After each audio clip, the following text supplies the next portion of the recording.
Okay, as promised, in this video, we're going to look at the derivation of the repeated root case, which we talked about in our last video. You do not need to know this proof for this course. I'm just including this video really for completion, so you can see where that result that I quoted in the last video has come from.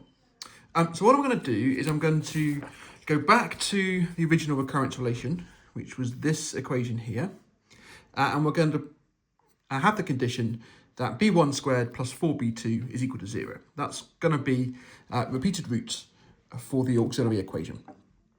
Okay, so we're going to delve into that in a bit more detail. So first of all, let's start here, and we would jump to the auxiliary equation. So that would be an m squared, because it's a second order recurrence relation. That's going to be b1m plus b2. And if I go ahead and solve that, I will get that m is going to be equal to minus b, which bringing that across, that'll be positive b1, plus or minus the square root of b squared, which is b1 squared, minus 4ac, which would be plus 4b2.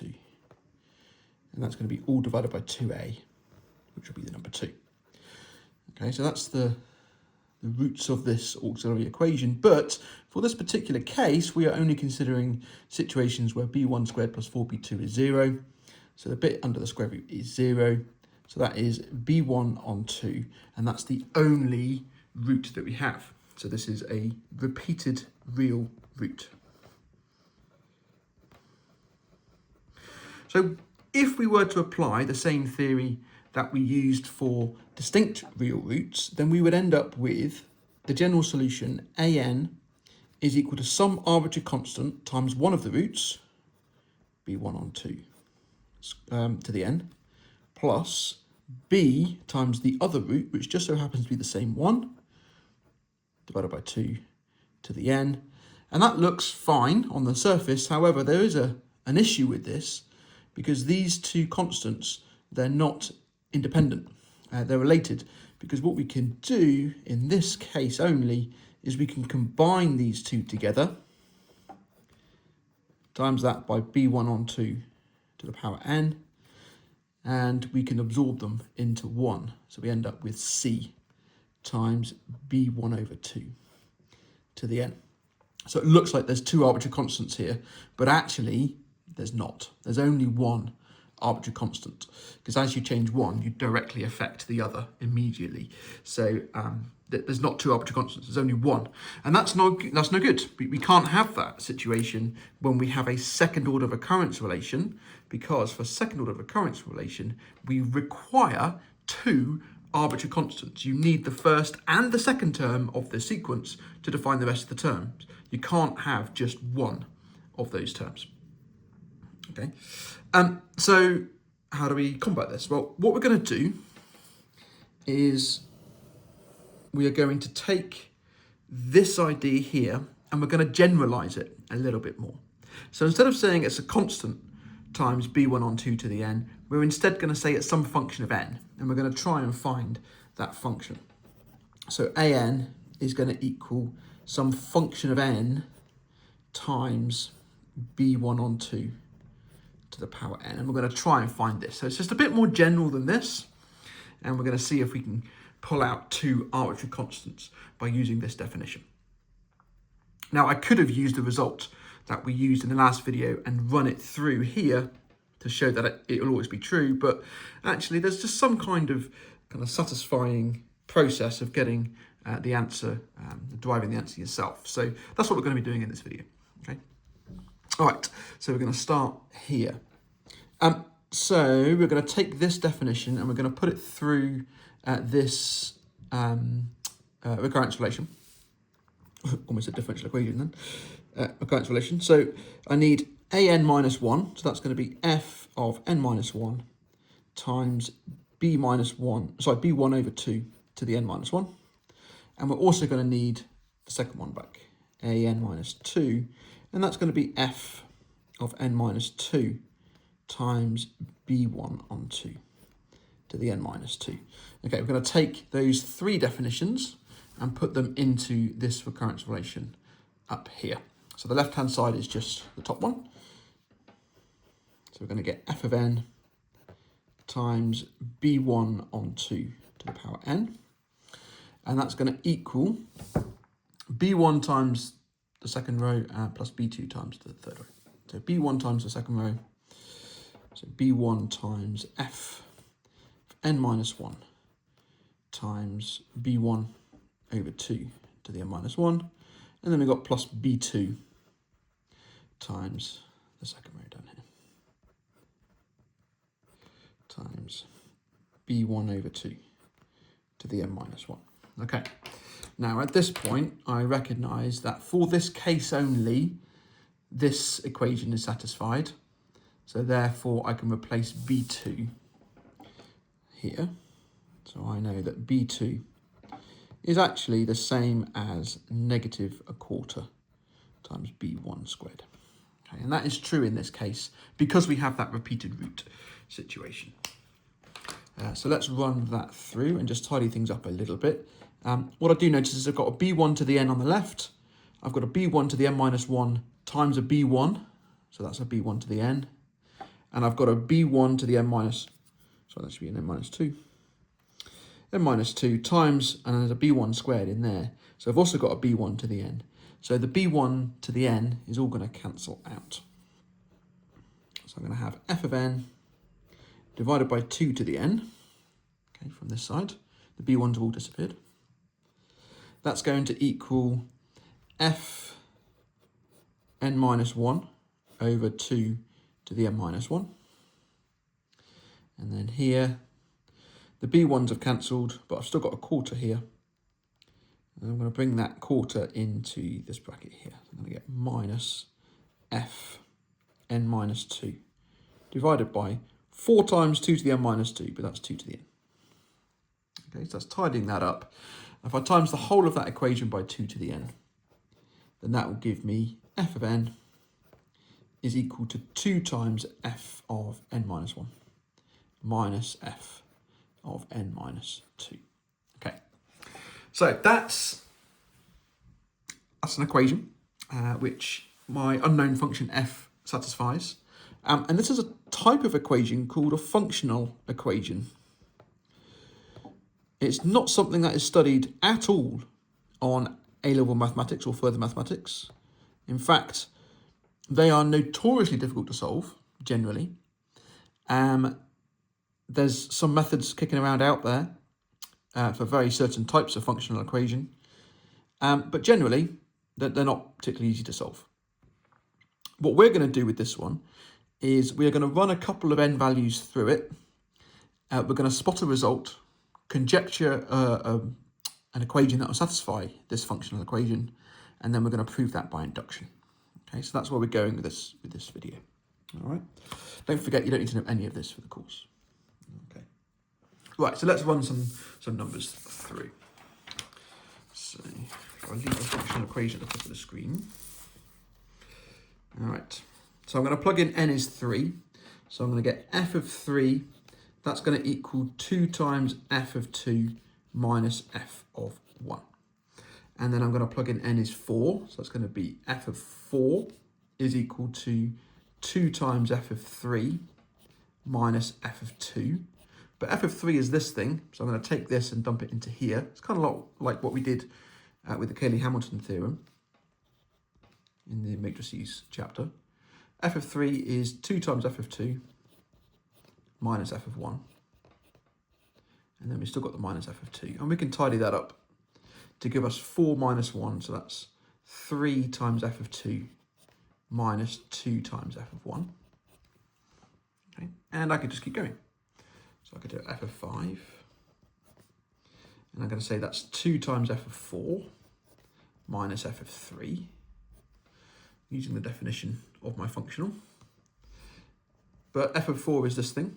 So that's 2 into 3 times f of 2 minus 2 times f of 1.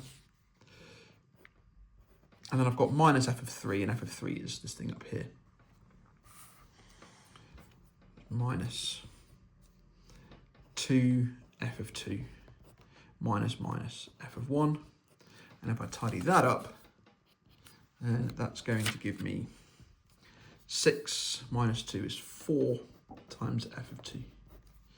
Minus 4 plus 1 is minus 3 times f of 1.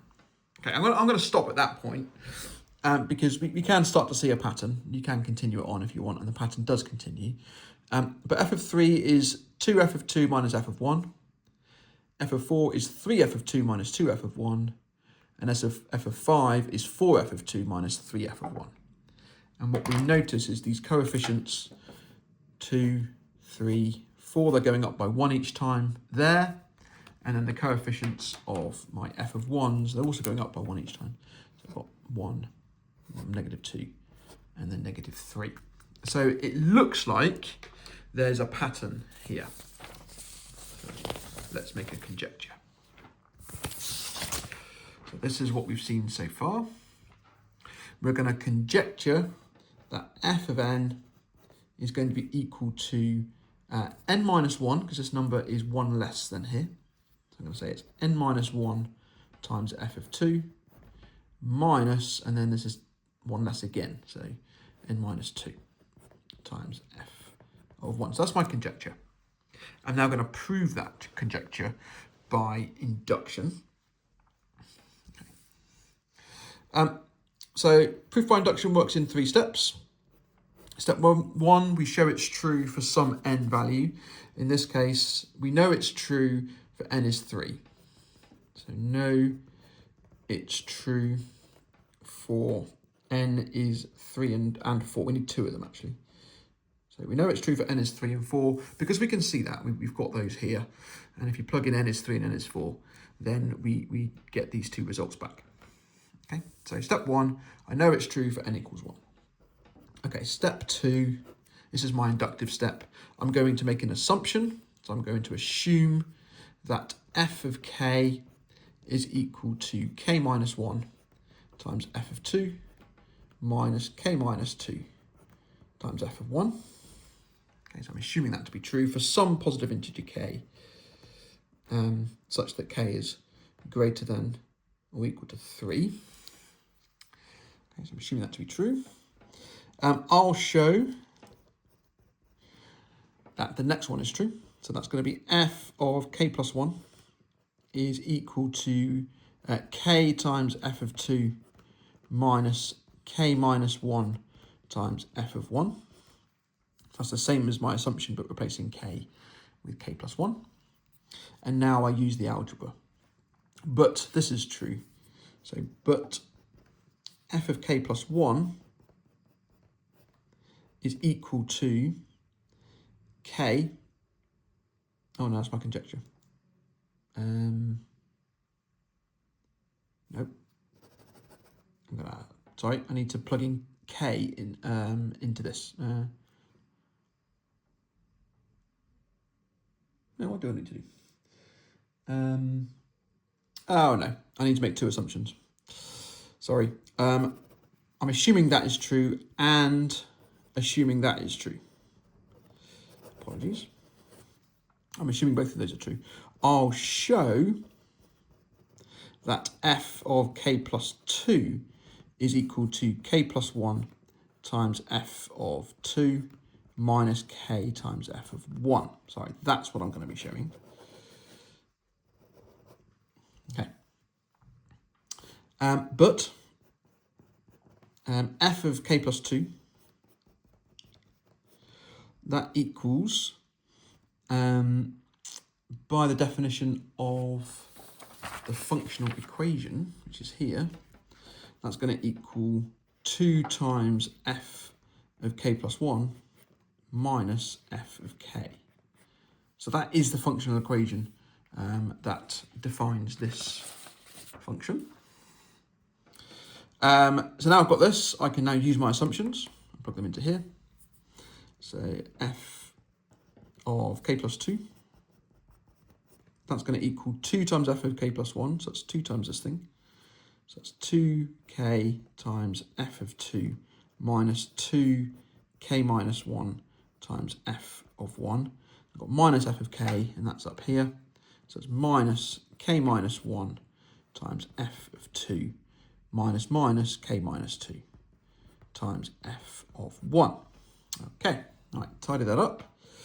And I'm going to get coefficient of f of 2, got 2k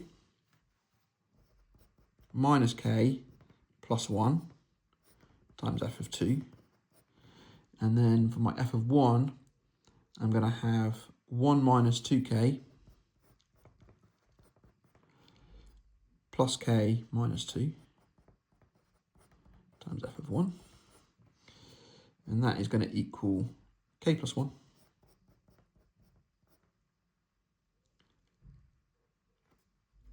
times f of 2. And then I've got minus k plus 1 times f of 1. And that is not the same as my target. What did I do wrong? Oh, I didn't take that 2 through. Sorry, that's a positive 2 there. There we go. That's just a k now. Okay, excellent. So I've got k plus 1 times f of 2 minus k times f of 1, which is the same as what I said I would show. Okay, so that's the same as my target.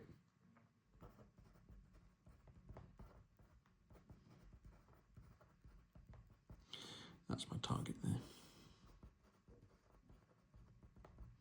And then step 3 will be to conclude that if I was doing it formally. So I've shown it's true for n equals, assuming it's true for n equals k and n equals k plus 1, I've shown it's true for n equals k plus 2. Because it's true for n equals 3 and 4, it's then true for all positive integers greater than or equal to 3 and 4 by induction. Okay, great. So what does that tell us? Well, that tells us that this is correct. So this is a correct conjecture, and we've proven that formally by induction. Okay. So we know then that f of n is equal to n minus 1 times f of 2 minus n minus 2 times f of 1. Okay, but f of 2 and f of 1 are just numbers. We don't know what they are because it does depend on the first two values of our function, but they are just numbers all the same. They're not variables, they're not constant, they're not going to change. They are just fixed numbers. So let's rearrange this to say that that's f of 2 minus f of 1 times n, and then we're going to have plus, and then on the right hand side here we're going to have 2f of 1s minus an f of 2 there, which may look messy, but we've got some number times n plus some number. So I'm going to say that's an plus b. That's it. That's my function. There we go. So with that in mind, we now go all the way back to what we were talking about earlier. We made the more general assumption that an is equal to f of n times this piece. Well, we've now got a function for f. It is an plus b. So therefore, an is going to be equal to an plus b times b1 over 2 to the n. In other words, if you have a repeated root, then you have a general linear coefficient of that repeated root. And that's it. That's the result that we used in our previous video. That's just the reasons why we do that. Rather than just plucking out of thin air, that there is a reason, it does work every time. And then we can see we've got two arbitrary constants now, a and b. So that's good, because that's what we need. All right, that's going to finish this video. We're going to stop there. Just to reiterate one more time, you do not need to know any of what I've talked about in this video, other than if you've got two repeated roots from the auxiliary equation, you jump from here and state the general solution here. You do need to know that. And that's what we looked at in our previous video. If you have any questions, please drop them in the comments below. And as always, thank you very much for watching.